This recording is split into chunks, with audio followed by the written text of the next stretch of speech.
Madam President, The senator from Mississippi. I rise this evening with a simple and sober message. The United States has entered a very dangerous period, a dangerous national security moment, not the likes of which we have not seen since the height of the Cold War. Though alarming, the moment is clarifying. The job of the Department of Defense and Congress is, and always has been, to provide for the common defense, as provided in the Constitution. We must stay focused on American military might and so prevent our adversaries from changing the course of our future. An American-led 21st century is a peaceful and prosperous century. That's not what a century led by the Chinese Communist Party would look like.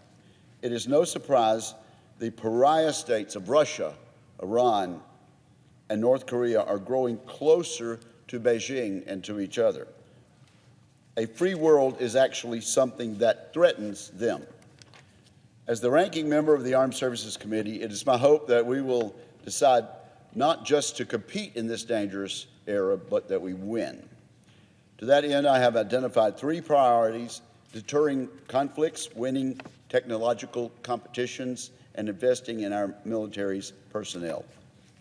First, deterring conflicts. In American history, one foreign and defense policy has succeeded above all others: a national policy of preparedness. President Washington said, "To be prepared for war is one of the most effective means of preserving peace."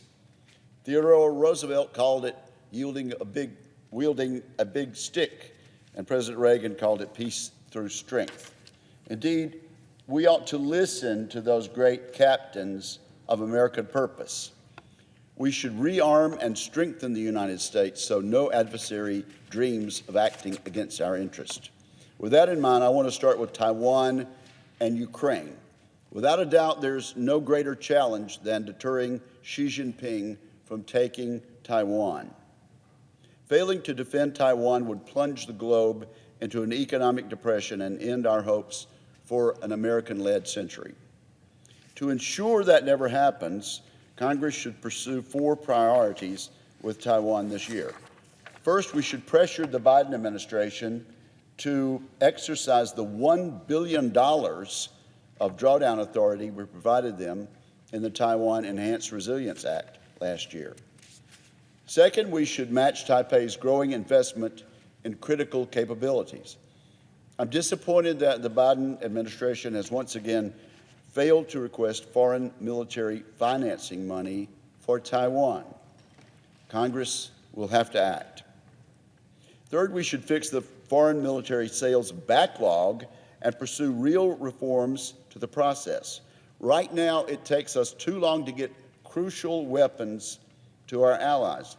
For example, unless something changes, Taiwan will wait nearly a decade to get a recent order of harpoons.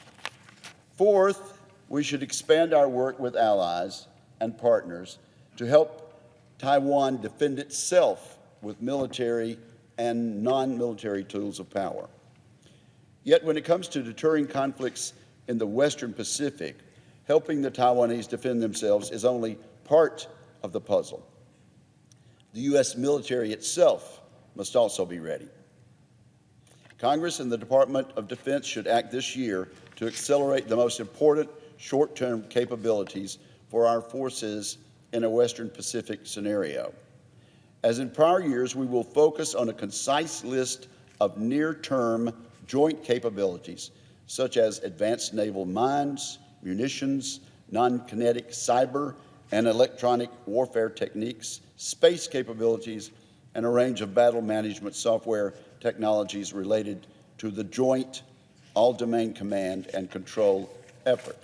Second, we should accelerate the innovative work in the Army and Marine Corps to reestablish their presence in the first island chain and expand our alliance partnership networks.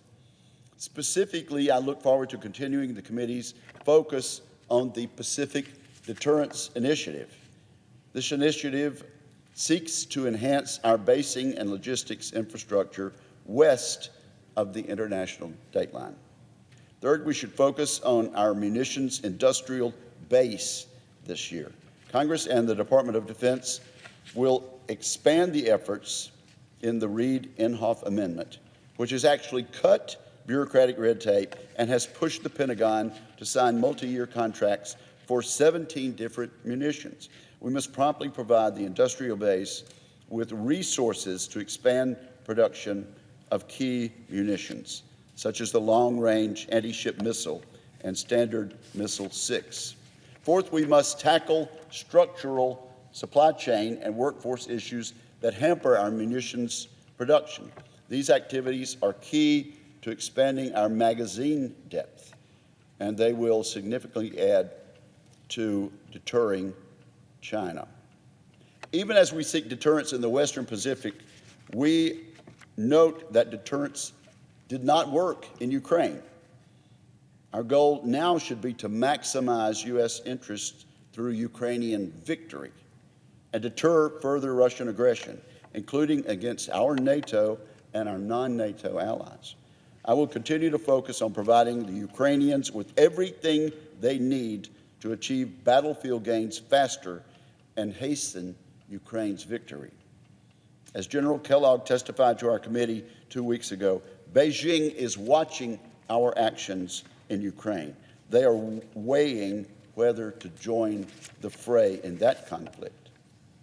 That brings me to my second priority, investing in our competitiveness. While our fundamentals remain strong here in America, the Chinese are out-competing us in multiple arenas. The Chinese are running the so-called 100-year marathon. To them, victory in that race means toppling American global leadership. We need to make the long-term investments to compete in the coming decades on this marathon. The Chinese Communist Party is working overtime to achieve what they call the great rejuvenation of the Chinese nation by 2049. Their goal is to be the global center of economic, political, and military power. China has pulled off the fastest military buildup in history, and they are still building, Madam President. Beijing has achieved real growth in its defense budget every year for 2 straight decades. Every year for 2 straight decades. It is quite likely they already spend more than we do, particularly if we count only our China-focused military spending. These investments are paying off for Xi Jinping. Quite honestly, in many areas of warfare, China's military already exhibits greater quantity and sophistication than our own. I'm particularly concerned about the rapid advancement of the Chinese Navy compared to ours. The Secretary of the Navy recently shared a troubling fact. In one shipyard alone, the Chinese now boast more productive capacity than in every American shipyard combined. I had the privilege of leading Congress to pass the SHIPS Act, which requires the Navy, in statute, to achieve a 355-ship fleet as soon as practicable. Unfortunately, the Biden administration has shirked its responsibility to enforce this statute and to maintain American naval superiority. The administration has repeatedly sent Congress requests to actually shrink the fleet. This is unacceptable. It should be unacceptable on both sides of the aisle. Thankfully, we took important steps in last year's National Defense Authorization Act to prevent the Navy from retiring 12 ships. We now need to make sure the Navy's battle force inventory grows each year instead of shrinking. I will push to make sure we build 3 destroyers per year, maximize the production of amphibious ships, and restore a healthy submarine industrial base. For centuries, naval power has been the cornerstone of American defense policy. When we defeated the Axis powers in World War II, our victory took place just as much in the steam and sweat of our shipyards as it did on the shores of Normandy or Iwo Jima. It validated George Washington's words from a century and a half earlier when he said, "Without a decisive naval force, we can do nothing definitive." So let's do the most definitive thing we can, make a monumental investment in American command of the seas. It is also critical that we revitalize our capabilities in the air and space. In many ways, our challenges in aircraft production mirror those of our shipbuilders. Years of anemic budgets have created a brittle industrial base. We need to expand our orders of tactical fighter aircraft above 72 per year. To get our combat air forces healthy, we need similar actions in tankers and other aircraft. We cannot continue to buy fewer aircraft every year while our older aircraft cost more to maintain. This is a death spiral. The same problems hold for our nuclear weapons production infrastructure, which my predecessor, Senator Inhofe, along with Senators Fisher, King, and others, have worked for years to rectify. Our defense industrial base should focus less on efficiency and more on effectiveness. Again, it is helpful to look back to World War II to understand what I mean. In the beginning of 1942, the Nazi war machine controlled all of Western Europe. Japan's empire spanned from the borders of India to our smoldering fleet in Pearl Harbor. The forces of liberty were not on the march, but on the defense. It took what one author called freedom's forge, or American industrial capacity, to defeat evil. We need to unleash our forge of freedom again, Madam President. Complete with all the 21st century technologies that make it superior. Pentagon bureaucracy cannot keep getting in the way of this goal. To that effect, we must also focus on improving the Department of Defense's ability to develop, integrate, and purchase innovative technology at scale. It is time for a culture shift at the Pentagon and here in Congress, one that prioritizes speed and effectiveness over compliance and efficiency. We may have to assume a bit more risk together, but we can and must accelerate innovation while also improving oversight if we have the right tools. We will win by deterring conflict, by winning the tech race, and thirdly and finally by investing in our military personnel. We have long had cutting-edge technology, but our secret weapon has always been our people. As a veteran myself, I know how important it is to attract the best personnel to serve our country in uniform. Unfortunately, we find ourselves in the worst military recruiting shortfall in 50 years. The injection of a hyper-political culture into our fighting forces, I think, takes a sledgehammer to military readiness and recruiting. I think it's part of the problem with our recruiting, Madam President.